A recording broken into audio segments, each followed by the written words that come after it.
Hello, viewers. Join us today as we invite Melissa to share her experience in finance, operation, and marketing. She will give advice on how to recover financially when we're in trouble. She has a vast international experience, but she's now here in Dallas to help US based companies.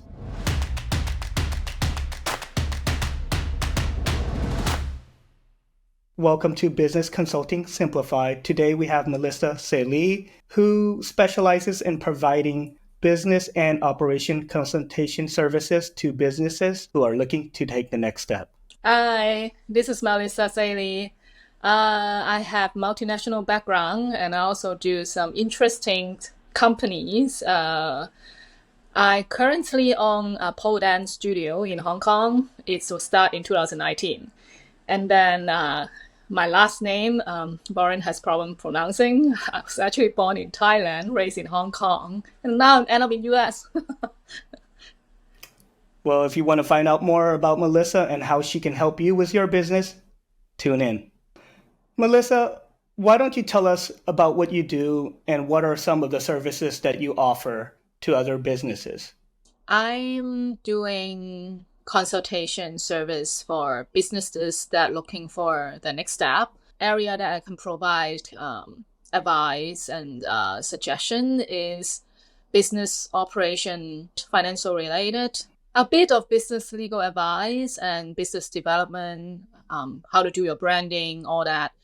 My main client focus on startup that they just start, and I help them to survive the first 2 years that they see really challenging most of the time, or those that have survived 2 or 3 years and want to look for expansion.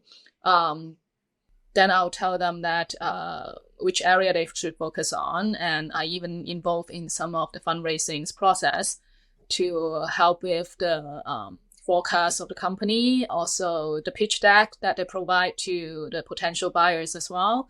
So that's my expertise. Great, thank you. And you have a vast experience in the finance, operation, strategy, and leadership in your Mhm. history. Can you describe how building on that foundation can help you as a consultant for other businesses? Okay.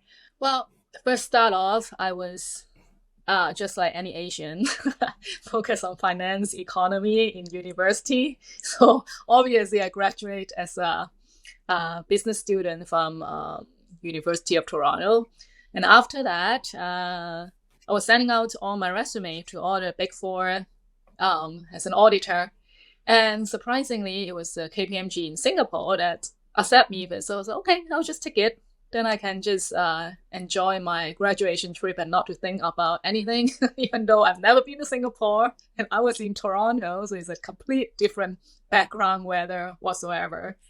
So that's how I start my first 3 years of audit.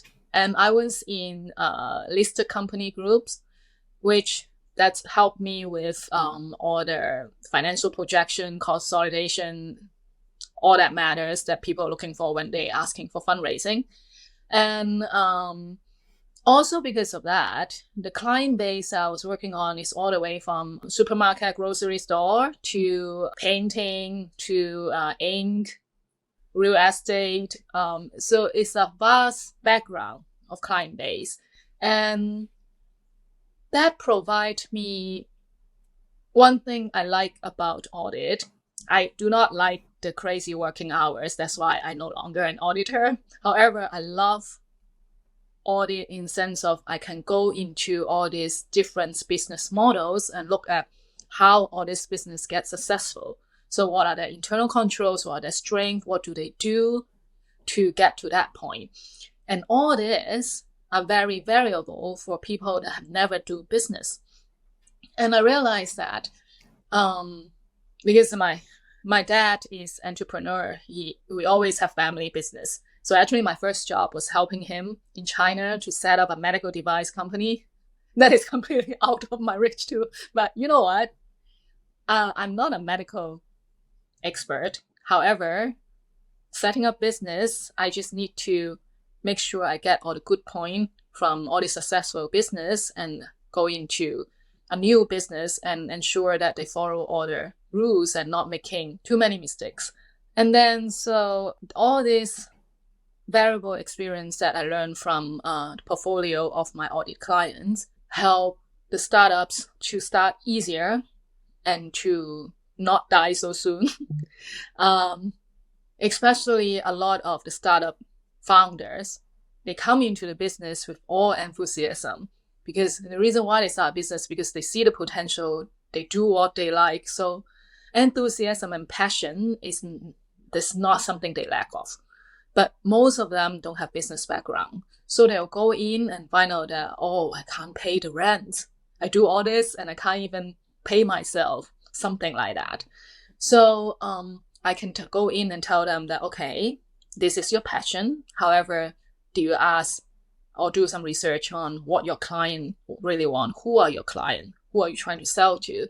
And then I'll tell them what are all the risks involved and things that have the potential, what are the threats, things like that. So it's all analysis based. And that would help them. Basically, I would say that my job is to pull them back to reality from the cloud that they create for themselves. And it helps to a certain extent. And for those that already start the business for a few years and feel really struggling, like they survive, but they really feel that, okay, I can't do it like what I know anymore.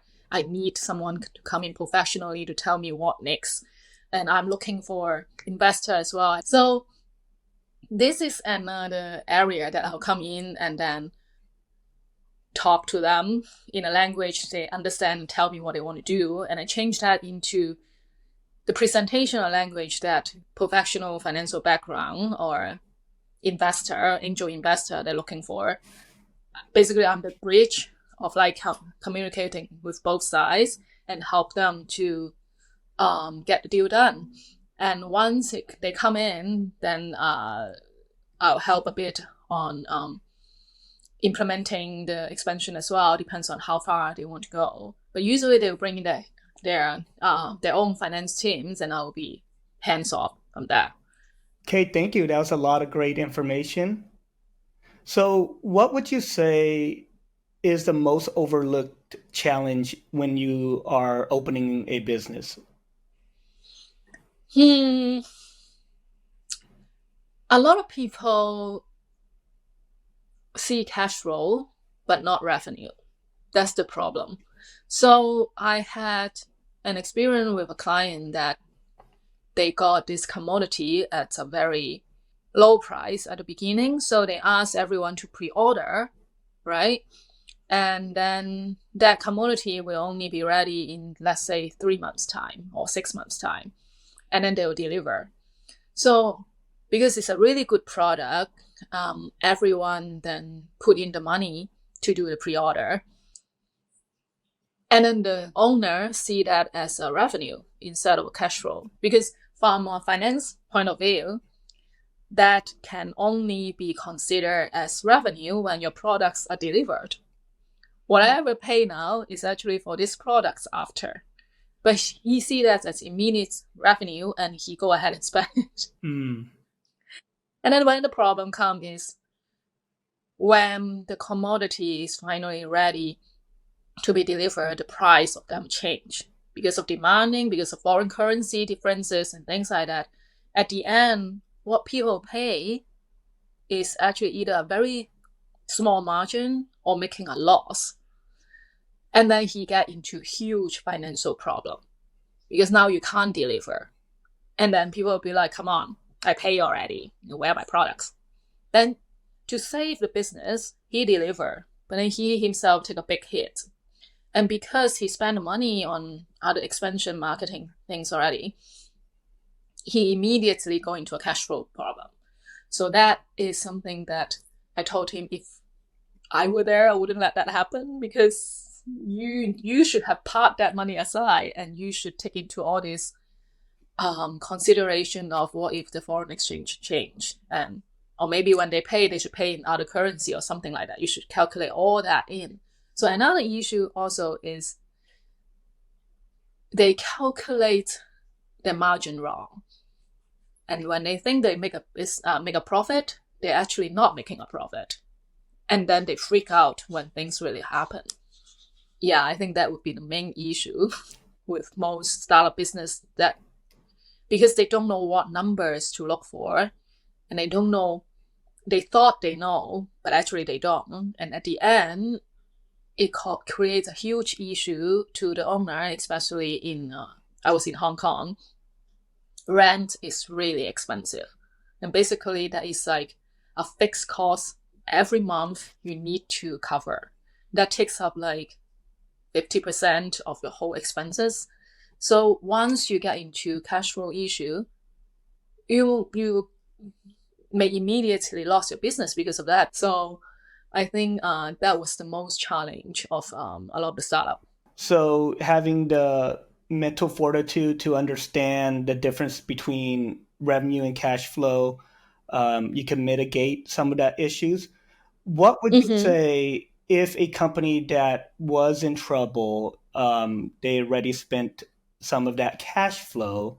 How can you help them get back on track if they already were in the negative and have to earn some revenue or um, earn capital, get capital to get back on track?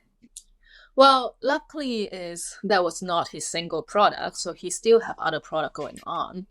Then we can only negotiate with either some of the members saying that, we'll deliver, but maybe it will take a while. Can you like wait a bit longer? If they are hardcore supporter, which sometimes a lot of times are when it's for a small business, because the reason why you're supporting is because you really really like the idea, they may say okay, but you need to communicate, you can't leave them hanging and give them surprise. And then at the other side you have to talk to the supplier that well, see, when I approach you first, this is the exchange rate, and you can see that now just jumped that high. The significant change is not what we foresee. And now I have this issue. And so can you help? Like, can we pay in installment and something like that? Just stretch it out. And then in the meantime, your other products, the profit that you're making from your other products slowly accumulate, and at the end it will cover. On the book wise, you are still making a loss. I'm sorry, because it's already happened. However, at least you have the cash flow to survive to the next, and then you learn your lesson and you apply again in your next approach. So my role is to tell them, okay, what option you have to survive. Because yes, financing is an option. However, for small business that start up for like 1 or 2 years with no background, bank would say no to you. Or you want to put your house on collateral. No, I don't think anyone want to do that. Some of them get really aggressive, and they did do that, but I wouldn't advise, come on, it's your house. So I'll try my best to not let them fall into the hole further. And with the communication on both sides, it would help to get over the hardship together.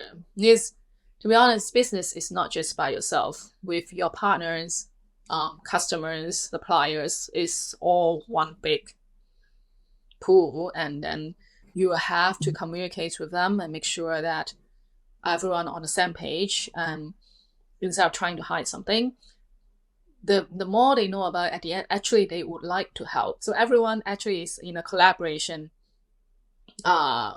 relationship. So they understand that if you can make through it, they may lose a client, they may lose money as well, and no one want that, to be honest. So I think just need to like be transparent and talk to them and come up with a plan to get everything paid off and a timeline. Then they can manage as well, because everyone has their own difficulty. That is what I would suggest. Great. Thank you, Melissa. So, from your experience in working in Taiwan, Hong Kong, and you're just recently moved to the US here, Mm-hmm. what is something that we take for granted here in the United States? I know you mentioned rent is very high in Asia, so it's much cheaper Mm-hmm. here, but what else that we don't realize that we have it good over here? Hmm.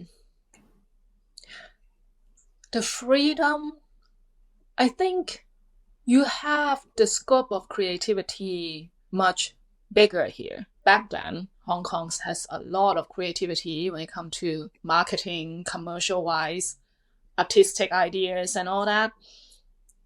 And with the development recently, obviously that side has been restricted. I have a lot of friends working as photographers, artists, as marketing people. They now have to put a proclaim or disclaimer at the end of whatever they post on online, saying that, oh, this completely because of creativity and it's an art piece. I'm not trying to spread fake news or anything like that to cover themselves. Over here, it is a free country. You have to admit that. As long as it's not anything that is offensive, I think it's the culture and background that people grew up.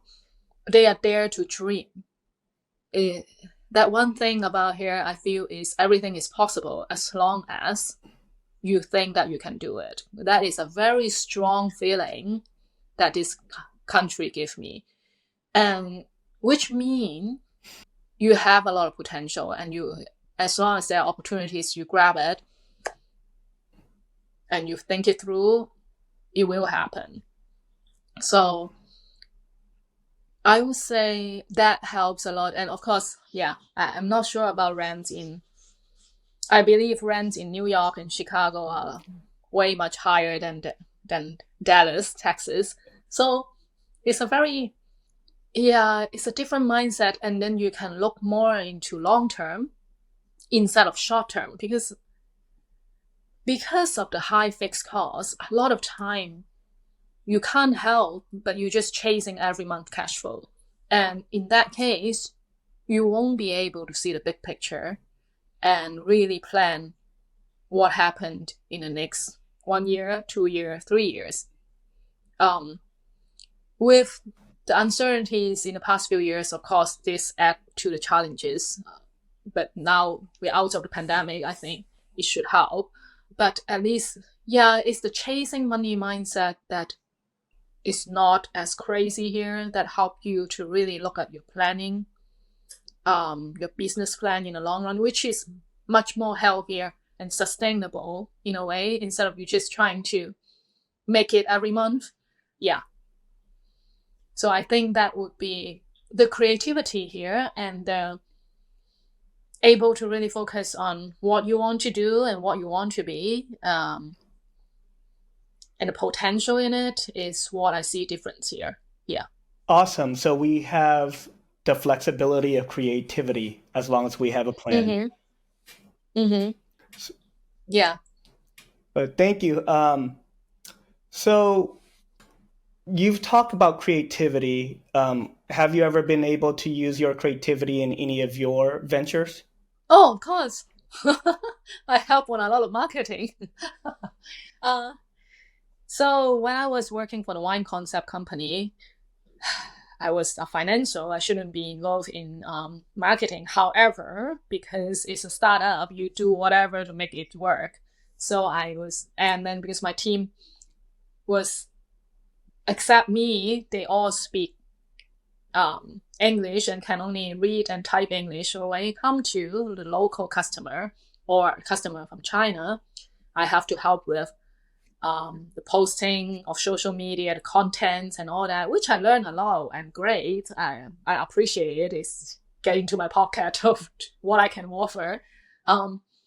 And so that was when I get really interested in studying how digital marketing work. It depends on which age group you're approaching. Then you can use either email, WhatsApp, Facebook, Instagram, and all, or WeChat, Weibo, all that. And then, so when I start my own pole dance studio, I take up all the social media posting and the branding direction of my studio. So that helped my own business. So yeah, you can see all the posting. I understand that, okay, at a certain time you post, people will get more reaction. People love videos more than picture. People may not read what you write most of the time on the caption. So if you can put everything in the picture and things they browse around, you get more understanding and I get more hit rates from the customer. So I think what made me unique is a lot of the branding or marketing expertise, staff, employees, they only do branding marketing at what they learn from the school. So I'm sure they are much more creative than I do. However, they won't be able to link that part with sales. If your marketing doesn't help with your sales, then it's not efficient marketing. So every time I have to, so when I was learning all this cool digital marketing gig and how to post and all the social media things from my colleagues back then, helping them with the Chinese version of all the posts, I also guide them every time I'll ask, so who are your target client? What are you trying to achieve?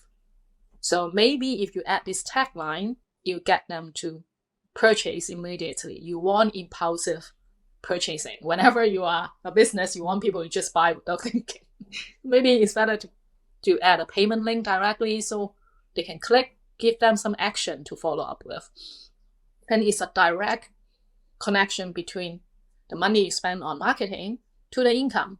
And in that way, it's easier to track whether it works. And then you know that whether it's to continue or there's something you can change to help it. Because marketing is an expense too, but I always prefer to spend on marketing as long as it works than anything else because it brings direct business to your company.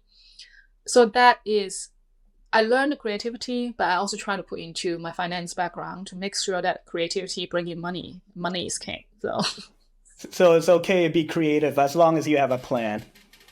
As long as you know what next, because And so you mentioned the pole dance studio that you opened, which is in Hong Kong. How do you manage that from here and overseas business? That's I'm slowly pulling out because at first I thought that I can remotely control, and I'm a very hands-on person, so I still help with the social media posting, the scheduling of classes,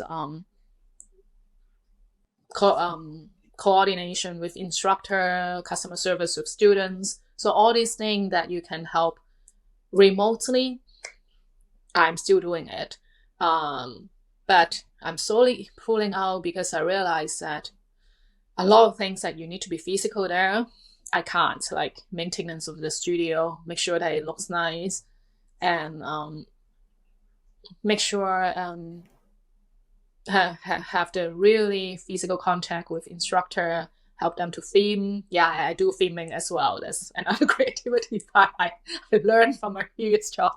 And then also, so it's the personal touch that is lacking. And studio is actually a lot of work to maintain. Like you need to make sure all the equipment work properly, lights, speaker, all that.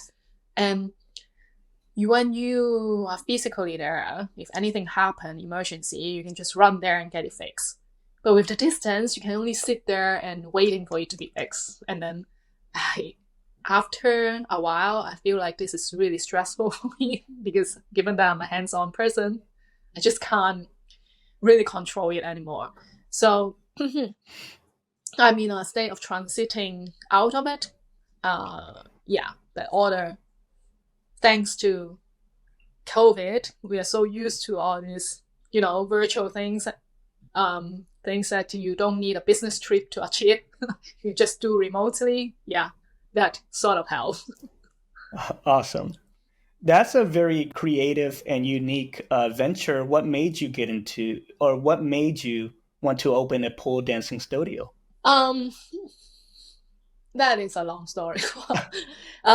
I'm not the only owner. I opened it with two co-founders back in 2019.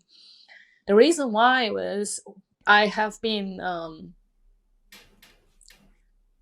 practicing pole dance since 2014. So I've been learning as a student. I go to a few studios, and the studio that we were in 2019, we were actually preparing for a competition in Taiwan. And in the midst of competition, and also my wedding, I got married the same year too. The studio decided to close down with only 30 days notice. And then everyone is like, huh? What's going to happen then? And then we're still preparing for competition. Like, how can you just close down like that? And what is going to happen with our instructor who was in a working visa? So if the company closed down, she has to go back to her country, which is Belarus. And then so everyone just panic, really, really panic. So at that time, me and the two other co-founders were thinking like, maybe we can open one and continue this community. And I was like, okay, Hong Kong rent is crazy, and pole dance studio, we need a huge space. Because back then I was already in US preparing for my wedding. It was like the night before my wedding. I was like, if you guys can find a location within this budget and with this space roughly around, yeah, we can give it a shot. But if you guys can't, then we just don't do it. There's no point of like starting a business and close in 1 month because it doesn't work. Come on, then just let it be. Then luckily they found a place. I was so surprised. So this is the place that they nailed. Okay, since it's within the budget, then I was like, okay, then we can try to work on this. Then we renovate it within a month and then open it like end of 2019 with all this plan. Yes, another co-founder of mine is also a finance background, so it works. That's how we started. So it was completely not in my plan, to be honest. I was just in between job doing my competition and wedding and looking for another job, and it was wow, okay, it happened. So 2019 was a crazy year. So it started in December 2019, and then COVID hit in March 2020. So how did you survive that? All right. So that's why I tell myself, even though we are not making money, but as long as we survive, that's pretty amazing, right? Given that Hong Kong lockdown 1.5 years over 3 years. And because dance studio is classified as fitness studio in Hong Kong, whenever the government asks everyone to stop operate, we need to stop operate as well. And in the first year, because it's the first year and everyone think that it will be over soon, the government was nice enough to give some grants to help us over, because landlord in Hong Kong, they wouldn't help. They'll be like, you still need to pay your rent even though you're zero income. So the grants from the government helped for the first year. And then we realized that it's not just 1 year. And then the government is, maybe I can't continue to give out money. They'll get into trouble too. So second year, there was almost no grants. There were a bit, but pole community is a very tight community. So we see that almost like a family. And we know that a lot of our instructors, they are full-time instructors. So when all these studios close, they basically have no income. And that is very, very brutal. So we share our grants with the instructor, even though we didn't have to and we still need to pay rent. However, we still share. And we try to run online classes too, but we figure out that it doesn't work because you have to have not a everyone in your home. Yeah. And even if I give up the pole idea, I do some, just stretching, conditioning, floor dance, chair dance. The student is like, okay, it doesn't work. I was like, why? He said, well, Hong Kong, most people still live with their parents. It's already a very small space. And if all of a sudden I start dancing in the living room when my parents are watching, that would be a little bit embarrassing.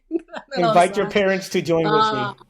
Yeah, I was like, okay, I guess, yeah. So the online class didn't work well as well. So we were really holding tight and thinking, okay, can we really survive this? And well, it has to be like miracle that we survived 3 years and still here.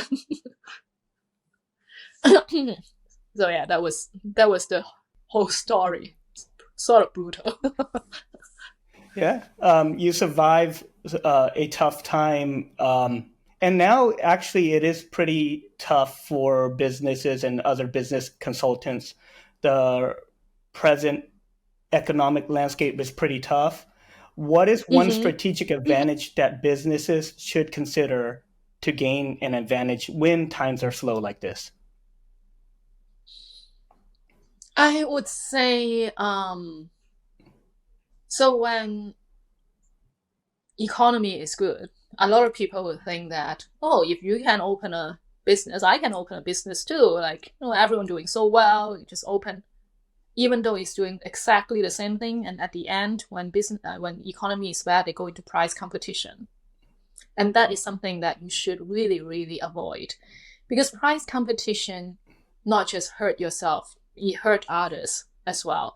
And to me, I always think that no matter what kind of industry you're in, you should see a lot of partnership and potential to grow together and share the resources instead of trying to kill each other.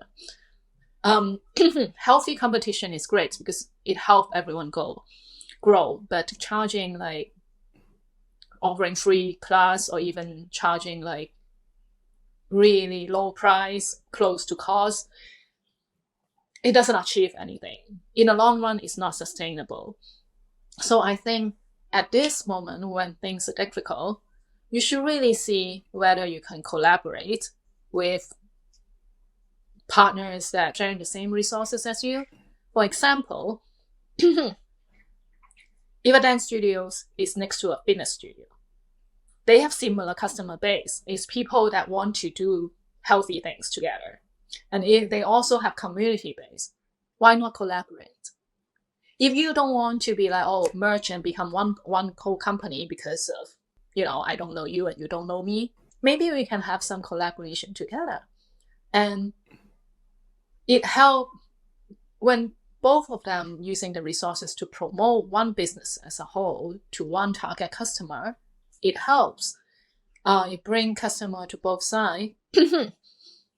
And maybe eventually, if you are happy with the collaboration project, you can consider the next step. Oh, do we want to merge and become one big company?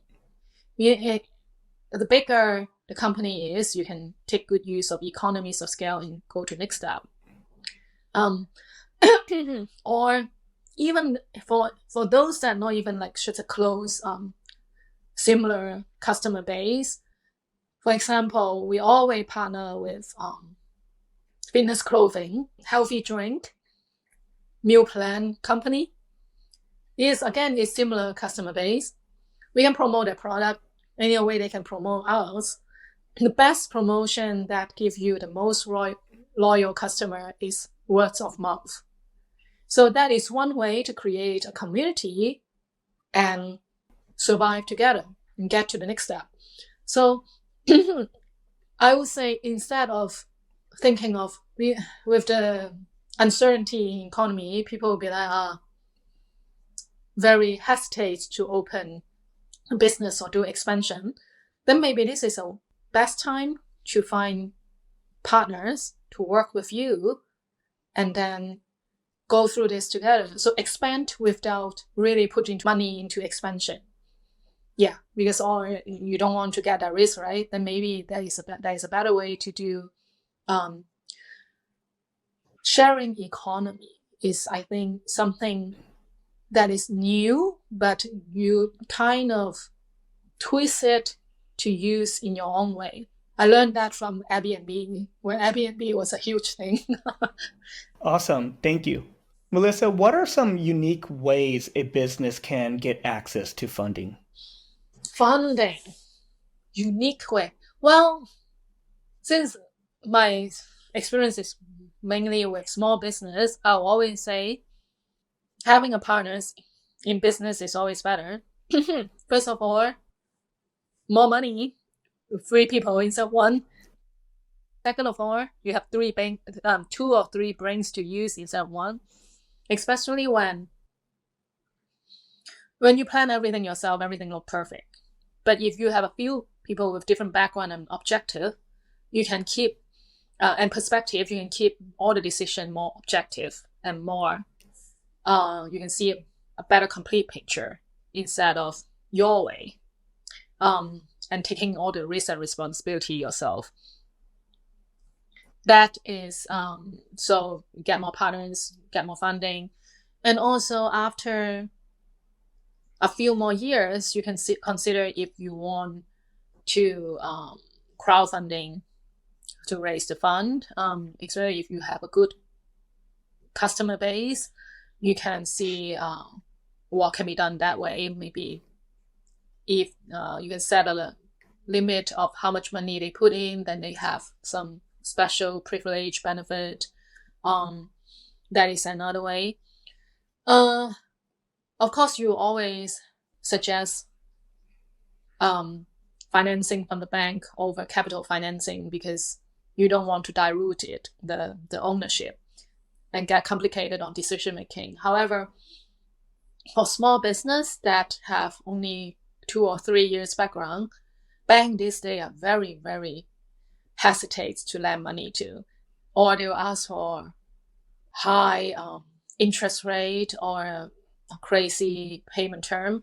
So that, unfortunately, you can't really consider anymore. So I would say a small group of investors or even crowdfunding maybe is better for startups at this the current economy condition situation. Yeah, thank you for those suggestions. Melissa, what's next for you? Do you have any future plans or projects? I have been thinking of that because I really like helping people with passion to be successful. That is what I like to do. I like to see the growth. I like to see solving all the challenges and get to the next point. And given that I have been in all these different industries, so I know a bit of everything that I can provide. Maybe the one that I don't really have any background is high-tech stuff, but it's okay. My husband is in it, so I guess I can get him to teach me anytime. So I think I would still prefer doing consultation service instead of owning my own business, because I feel like sometimes when it's my own business, I get too short-sighted as well. When you're in it, you don't see the big picture anymore. And I give the best advice when I'm objective. So I still prefer to have one step, take back and look at the good picture and giving people advice instead of doing my own business. And I think, so given that I don't really like corporate, so I'm still more working with individual business or a startup. So that is still more what I want to focus on. And what the pandemic teach me is I can always work remotely, so I can give advice to company in Asia as well. It's not, I don't have to restrict myself to the US, so you can anywhere as long as you think that I can add value to your company, then yeah. Awesome. There's no borders for you.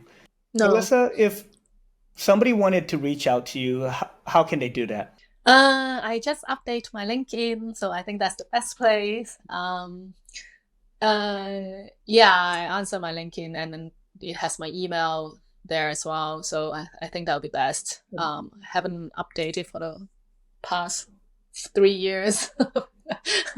So it's now updated. You can check out my LinkedIn. Okay. Well, we'll leave that link for you viewers if you are interested in reaching out to Melissa. But Melissa, I want to leave with you with one tough question. Okay. So you've only been here in Dallas a short time. Where is the best place to get authentic Chinese food in Dallas? Well, Chinese is huge, so depends on which part of China. Uh, I found a very good 小笼包 place because I like 小笼包, which is a soup dumpling, which is 88 bao bao. I'm not getting commission on that, but they're really, really good. Yeah, I think it's a family business. The old guy is pretty authentic in making his noodles and buns and all that. That's in Frisco.